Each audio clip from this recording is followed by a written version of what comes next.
দূরে তবু কাছে যে যেখানে আছে সবাইকে আন্তরিক প্রীতি ও শুভেচ্ছা টেকনিক ইজি এডুকেশনের পক্ষ থেকে স্বাগত জানাচ্ছি নতুন একটি গণিতের ক্লাসে। আজকের ক্লাসে আমরা আলোচনা করব 2023 সালে দিনাজপুর বোর্ডে আসা একটি প্রশ্ন নিয়ে, যে প্রশ্নটি এসএসসি পরীক্ষা 23-এ তোমাদের পাঠ্য বইয়ের বৃত্ত নামক অধ্যায় থেকে নেওয়া হলো, অর্থাৎ নবম দশম শ্রেণীর বৃত্ত নামক অধ্যায় অষ্টম অধ্যায় থেকে নেওয়া হলো। তা আমার পিছনে তোমরা দেখতে পাচ্ছ প্রশ্নটি এবং সাথে দেখতে পাচ্ছ একটা কিউআর কোড। এই কিউআর কোডটা হচ্ছে বাংলাদেশের প্রথম স্মার্ট বই ইজি ম্যাথ, তোমাদের পাঠ্য বইয়ের সহায়ক বই, যে বইয়ের সাথে তোমরা পাবে হচ্ছে প্রতিটি প্রশ্নের সাথে একটা করে কিউআর কোড থাকবে, অনুশীলনীর কাজের সাথে কিউআর কোড থাকবে, অনুশীলনীর যে সমস্যাগুলো তার সাথে কিউআর কোড থাকবে, এমসিকিউ এর সাথে এবং আমাদের যে সাজেশন আছে তার সাথে। অর্থাৎ তুমি যদি একটা বই সংগ্রহ করো, তোমাকে কারো কাছে যেতে হচ্ছে না, যেখানেই সমস্যা সেখানেই কিউআর কোড স্ক্যান করা মাত্রই ক্লাসটি পেয়ে যাবে। তাহলে যারা এখনও পর্যন্ত বইটি সংগ্রহ করোনি, দ্রুত সংগ্রহ করে নাও এবং তোমার প্রয়োজনীয় ক্লাসগুলো তুমি করে নাও। ওকে, চলো আর কথা না বাড়ি আমরা আজকের ক্লাসটি শুরু করি। আমাদের আজকের ক্লাসে আমরা দেখতে পাচ্ছি যে এখানে একটা বৃত্ত ও কেন্দ্র বিশিষ্ট, তার মধ্যে একটা চতুর্ভুজ অন্তর্লিখিত এবং প্রশ্নে এটা বলেও দেওয়া হয়েছে, চিত্রও দিয়ে দিয়েছে এবং বলেও দিয়েছে। ও কেন্দ্র বিশিষ্ট বৃত্তে পি কিউ আর এস একটি অন্তর্লিখিত চতুর্ভুজ এবং এখানে পি কিউ আর কিউ আর এরা সমান। তার মানে পি কিউ হচ্ছে এইটা আর কিউ আর হচ্ছে এইটা, এই দুইটা যা পরস্পর সমান। প্রশ্নে বলা হচ্ছে যে 5 সেন্টিমিটার 6 সেন্টিমিটার ব্যাস বিশিষ্ট দুইটি বৃত্ত পরস্পর অন্তঃস্পর্শ করলে তাদের কেন্দ্রদ্বয়ের মধ্যবর্তী দূরত্ব, এইটা হচ্ছে সেন্টিমিটার ব্যাস, তাহলে ব্যাস কি করতে হবে, ব্যাসার্ধ। দুইটি বৃত্ত পরস্পর অন্তঃস্পর্শ করলে ব্যাসার্ধের দূরত্ব, তাদের কেন্দ্রদ্বয়ের মধ্যবর্তী দূরত্ব হচ্ছে, অন্তঃস্পর্শ যখন করে তখন হচ্ছে ব্যাসার্ধকে বিয়োগ করতে হয়, আর বহিঃস্পর্শ করলে ব্যাসার্ধকে যোগ করতে হয়।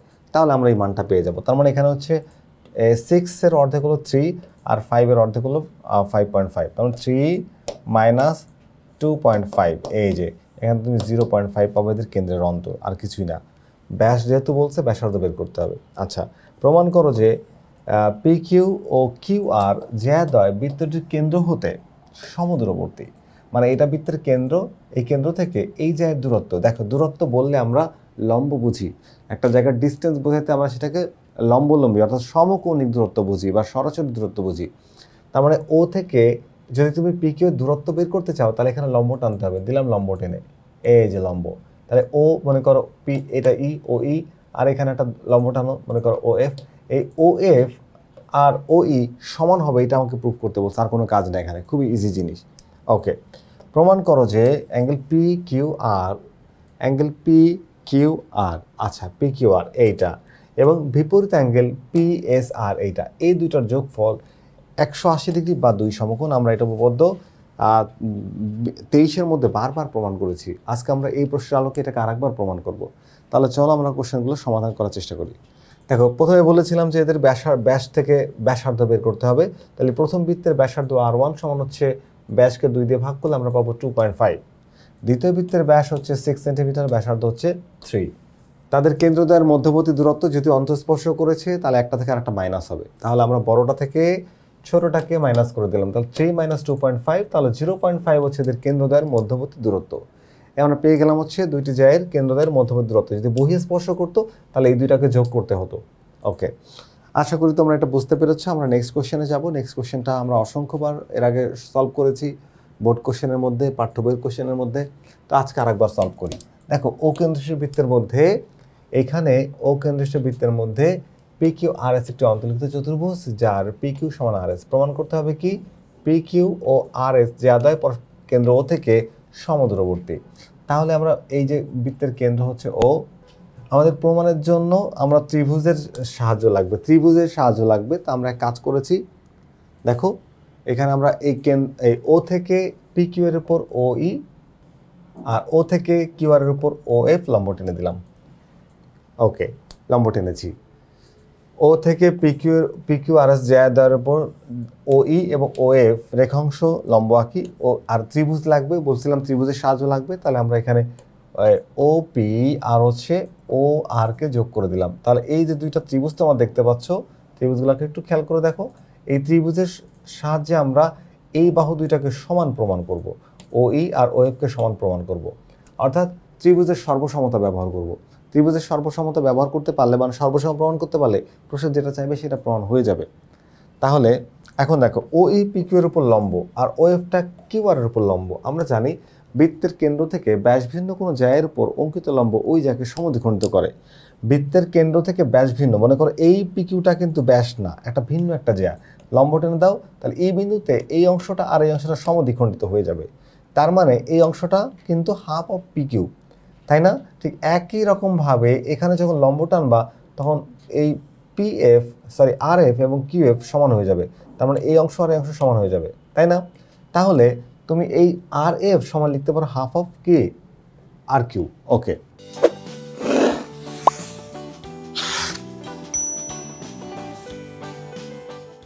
তাহলে আমরা একটু দেখি। দেখো এই যে যেহেতু লম্ব, তাহলে এটা সমদ্বিখণ্ডক, লম্ব হলে সমদ্বিখণ্ডক হয়। তাহলে এখানে পি কি, এই যে অংশটা পি সমান লেখা যাবে কি হাফ অফ পি কিউ, আর এফ সমান কি লেখা যাবে, আর এফ সমান লেখা যাবে হচ্ছে half of R Q R. তাহলে এই দেখো পি কিউ আর এফ তো সমান প্রশ্নে বলা আছে, তাহলে এখানে হাফ পি কিউ সমান হাফ পি আর লেখা যাবে, হাফ 2 দিয়ে ভাগ করে দিলাম। এখন হাফ পি কিউ সমান কি লেখা যায় বলো তো, পিই, আর হাফ হচ্ছে আর এফ সমান কিউ আর সমান হচ্ছে আর এফ, তার মানে কি হচ্ছে বলো তো, পিই সমান হচ্ছে আর এফ। এইটা কিন্তু প্রমাণ হয়ে গেল একটা, এই যে পি কিউ সমান আর এফ হয়ে গেল।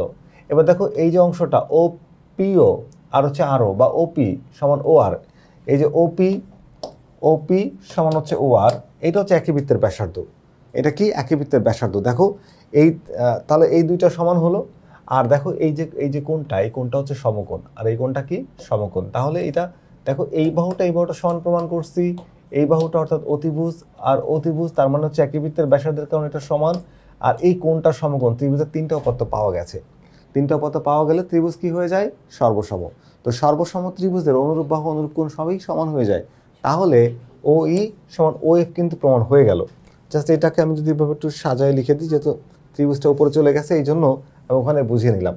দেখো এই যে খেয়াল করো, এখানে এই পি সমান আর এফ প্রমাণ হয়ে গেল। এই যে দুটা ত্রিভুজের মধ্যে এই ওপি সমান ও আর একই বৃত্তের ব্যাসার্ধ হয় সমান, আর এই জিনিসটা এখানেই প্রমাণ করছি।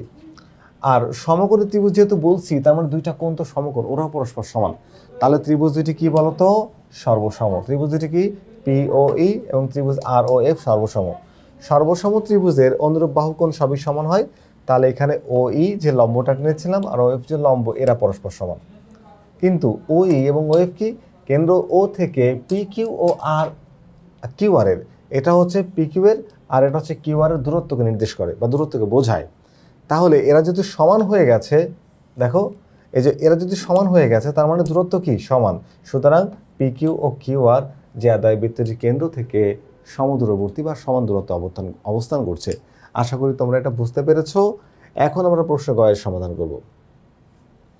প্রশ্ন গতে প্রমাণ করতে হবে কি, অ্যাকচুয়ালি কি প্রমাণ করতে হবে, ত্রিভুজের বিপরীত কোণের সমষ্টি 2 সমকোণ উপপাদ্য 23। এইটাও খুবই সহজ কোশ্চেন। তাহলে ডিটেলসটাই দেখো। মনে করো অকেন্দ্র বৃত্তের মধ্যে একটা চতুর্ভুজ আছে, এই চতুর্ভুজের নাম হচ্ছে পি কিউ আর এস।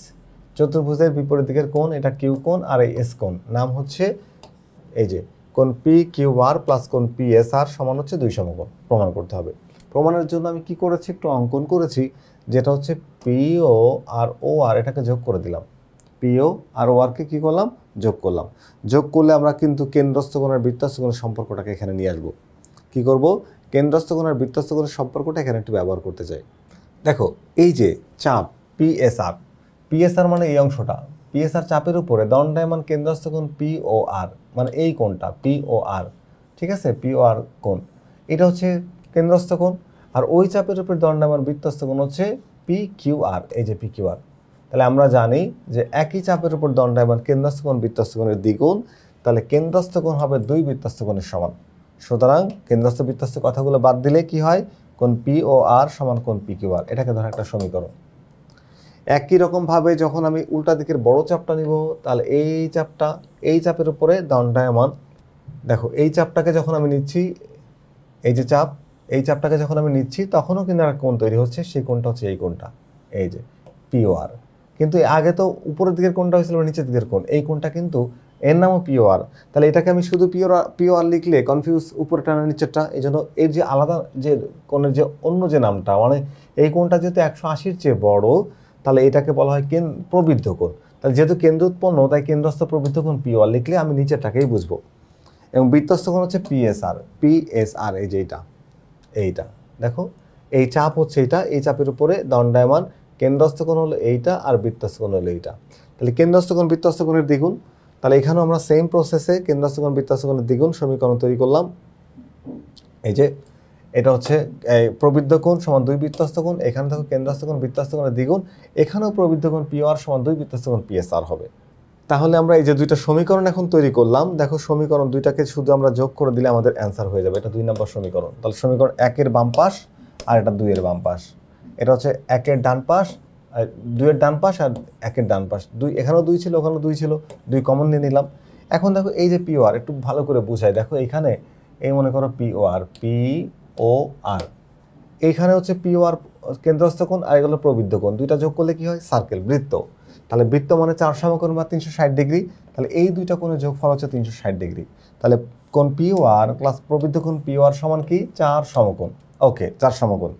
তাহলে যদি 4 সমকোণ হয় তাহলে এইটার সমান আবার এই জিনিসটা, দেখো এই জিনিসটা, তাহলে আমরা লিখতে পারবো যে এই জিনিসটা সমান আবার কি বলতো? 4 সমকোণ।